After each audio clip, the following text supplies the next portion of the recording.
नमस्कार, आप देख रहे हैं न्यूज़ आपका। इस वीडियो में बात करेंगे कोल्हान के जंगलों में बिछाए गए आईडी बम के बारे में और बताएंगे कि कैसे आईडी बम की चपेट में आने से सुरक्षा बलों के साथ साथ गांव के ग्रामीणों की भी हो चुकी है दर्दनाक मौत। साथ ही नक्सल प्रभावित गांवों के जमीनी हकीकत को भी जानेंगे कि कैसे आईडी बम ने उनके जनजीवन को पूरी तरह से प्रभावित कर दिया है।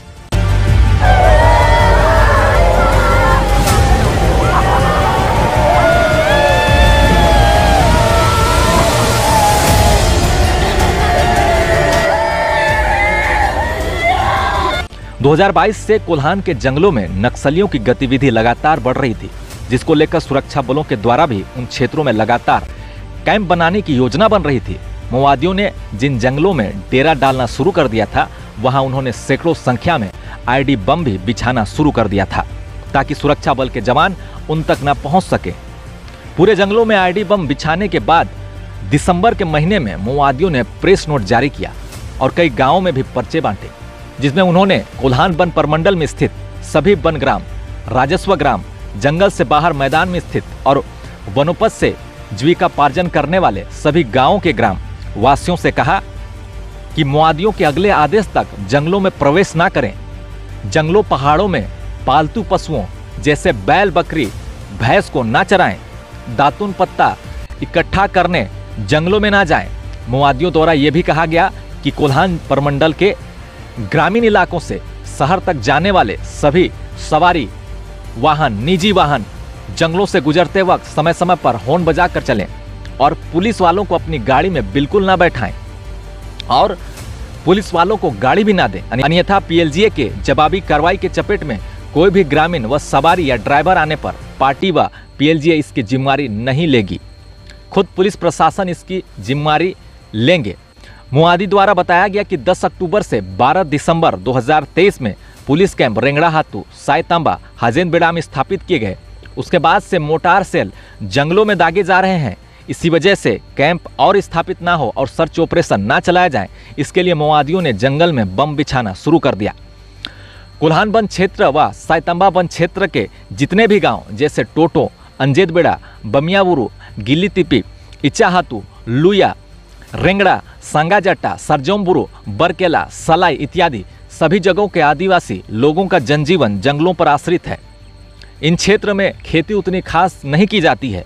गांव के ग्रामीण वनोपज पर आश्रित हैं, जिन्हें बाजारों में बेचकर उनको आमदनी होती है और सूखी लकड़ियों को बाजार में बेचकर ये अपने परिवार वालों को पालते हैं। मगर माओवादियों के तरफ से जंगलों में प्रवेश करने की रोक लगा दी गई है। जंगलों से चिरौंजी लाकर उन्हें बाजारों में बेचते थे, वो भी अब पूरी तरह से बंद हो गया है। दातुन तक तोड़ने पर रोक लगा दी गई है। अब ऐसे हालात में ग्रामीणों का जनजीवन कैसा गुजर रहा होगा, आप खुद सोच सकते हैं। सरकार भी आदिवासियों की बात करती है, पर इन गांवों तक कई सरकारी सुविधा नहीं पहुंच पाती है। माओवादी भी आदिवासी की बात करते हैं, मगर उनके लगाए आईडी बम की चपेट में आने से कई ग्रामीणों की अब तक जाने जा चुकी है। यानी देखा जाए तो सबसे ज्यादा नुकसान यहाँ के ग्रामीणों को उठाना पड़ रहा है। कोल्हान के जंगलों में माओवादियों द्वारा बिछाए गए आईडी बम से सैकड़ों ग्रामीणों की जानें जा चुकी है। ये रोते बिलखते हुए गांव के आदिवासी महिलाएं हैं और आईडी बम की चपेट में आने से एक परिवार के सदस्य की दर्दनाक मौत हो चुकी है। इस क्षेत्र में अक्टूबर 2022 से ही नक्सलियों ने आईडी बम लगाना शुरू कर दिया था, जिसके वजह से 20 नवंबर 2022 में चैतन्य कोड़ा नामक ग्रामीण की प्रेशर आईडी ब्लास्ट से जान चली गई। उसके बाद 1 मार्च 2023 को कृष्णन पूर्ति की आईडी बम की चपेट में आने से मौत हो गई। उसी महीने 25 मार्च को गांव की महिला गुरुवारी तमसोई की भी मौत आईडी बम से हो गई और लगातार आईडी बम की चपेट में आने से मौत का सिलसिला शुरू हो गया। जिसके बाद 14 अप्रैल 2023 को जीना कोड़ा की मौत आईडी बम की चपेट से हो गई। उसके मासूम सा 8 साल का बच्चा भी उस वक्त घायल हो गया। कुछ दिन पहले ही ट्रैक्टर खलासी लोबो गोप की मौत आईडी बम की चपेट में आने से हो गई, जब ट्रैक्टर से कुछ सामान सीआरपीएफ कैंप हाथीबुरु पहुंचाया जा रहा था। आईडी बम की चपेट में आने से घायलों की संख्या काफी ज्यादा है, जिसमें चंदू कोय, पिंटू अंगरिया, बकलू बोदरा इत्यादि शामिल हैं। नक्सलियों के आईडी ब्लास्ट से इतनी भयानक मौत होती है कि कमर के नीचे का हिस्सा पूरी तरह से छत विछत हो जाता है। नक्सली हमेशा कैंप लगाने का विरोध करते हैं और उसी वजह से मुखबिरी का आरोप लगाकर कई ग्रामीणों की भी हत्या कर देते हैं।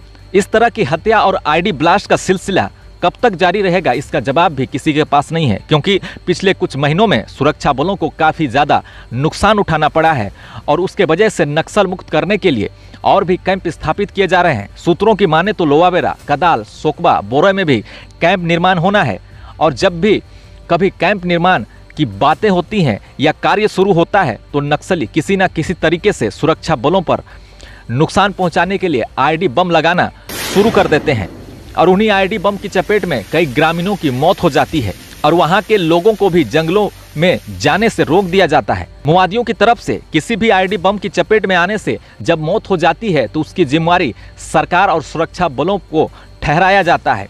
मगर सबसे बड़ा सवाल यही है कि आखिर कब तक ग्रामीणों के खून से कोल्हान की मिट्टी लाल होते रहेगी? आखिर कब तक वनोपज पर जीवन गुजारने वालों को वनों से वंचित होना पड़ेगा? आज के लिए बस इतना ही। देखते रहिए न्यूज़ आपका। धन्यवाद।